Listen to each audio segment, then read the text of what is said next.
Այսօր մենք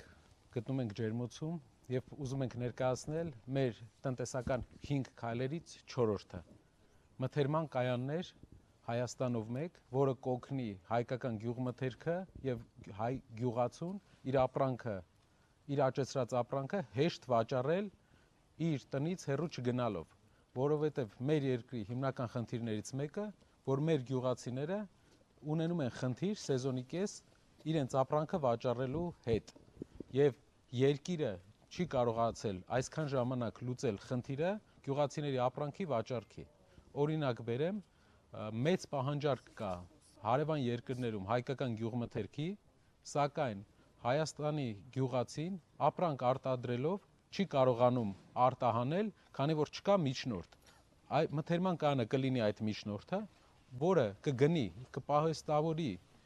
մթերքը եւ հետագայում կվերավաճառի կամ կարտահանի դուրս կամ կվաճառի հայկական շուկայում։ Սա ինչպես վերաբերվում է բանջարեղենին, վերաբերվում է նաեւ մրգերին, վերաբերվում է նաեւ մսամթերքին։ Մենք գիտենք, որ հայկական գյուղմթերքը, մսամթերքը Հայաստանը մսամթերք ներմուծող երկիր է, չնայած որ մեր գյուղերը պատրաստ են իրենք արտադրել այդ կարևոր կուլտուրան, բայց խնդիր ունենք մենք, մեր երկրում չկա ինստիտուտ վաճառքի, այսինքն մարդիկ եթե ունեն օրինակ ֆերմա, հնարավորություն չեն ունենում վաճառք իրականացնել Հայաստան կամ Հայաստանից դուրս, որովհետև չկա լավ միջնորդ։ Լավ միջնորդը կլինի մթերման կայանը, որը շատ կարևոր օղակ է Հայաստանի գյուղատնտեսության զարգացման համար։ Կուզենայի հիշեցնել, որ Հայաստանի գյուղատնտեսությունը այս պահին վերջի 8 տարիների ընթացքում անկում է ապրել։ 10%-ով մեր գյուղատնտեսությունը անկում է ապրել։ Մենք 2018 թվականի մակարդակի գյուղատնտեսություն արդեն չունենք։ Եվ գյուղատնտեսական այս տարվա բյուջեով պլանավորված ծախսերը գյուղատնտեսության ուղղությամբ նույնպես կրճատվել են։ Խնդրում եմ, եթե կան հարցեր տնտեսական ծրագրերի հետ կապված, կան հարցեր գյուղերում գյուղացիների վիճակի, տնտեսական վիճակի հետ կապված, տվեք, սիրով կպատասխանենք։ Շատ կարևոր է, որ հարցերը լինեն մարդկանց կյանքին վերաբերվող, մեր գյուղերի կյանքին վերաբերվող։ Շնորհակալ եմ։ Պարոն Կարապետյան, դուք նշեցիք մթերման կայանների անհրաժեշտության մասին, ես ուզում եմ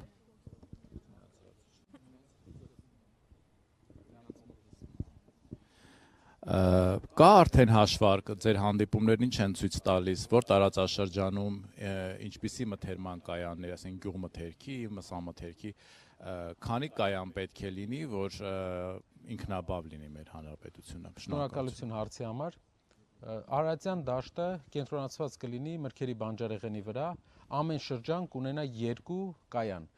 Կարևոր է, որ գյուղացին ունենա հնարավորություն 2-ից ավել 2-3 կայանի հնարավորություն ունենա վաճառել իր ապրանքը։ Դա կբերի մրցակցություն գյուղացու համար, գյուղացու բերքի համար կմրցակցեն մթերման կայանները եւ կտան շատ լավ գին։ Նաեւ մթերման կայանը մի հատ կարևոր բան ունի։ Գյուղացիները հնարավորություն կունենան տարվա սկզբից իմանան ինչ գնով են վաճառելու մթերքը, ինչ գնով են վաճառելու բերքը իրենց։ Դա կբերի նրան, որ գյուղացին կկարողանա կանխատեսի իր ծախսերը եւ տարվա սկզբից կիմանա շահույթ ունի թե չէ, տարվա վերջ չի իմանալու։ Հայաստանի Արարատյան դաշտը մրգեր բանջարեղենի համար է մթերման կայանը լինելու, իսկ մյուս շրջանները մենք ունենք անասնապահական շրջաններ, դա Գեղարքունիքի մարզը, Շիրակի մարզը, այնտեղ մթերման կայանները հիմնականում կենտրոնացված են լինելու մսամթերքի վրա եւ ինչպես նաեւ կարտոֆիլ եւ ցորենի մթերում։ Իհարկե ցորենը միակ երևի Հայաստանում ապրանքներից է, որ մթերման մեծ խնդիր չունի, բայց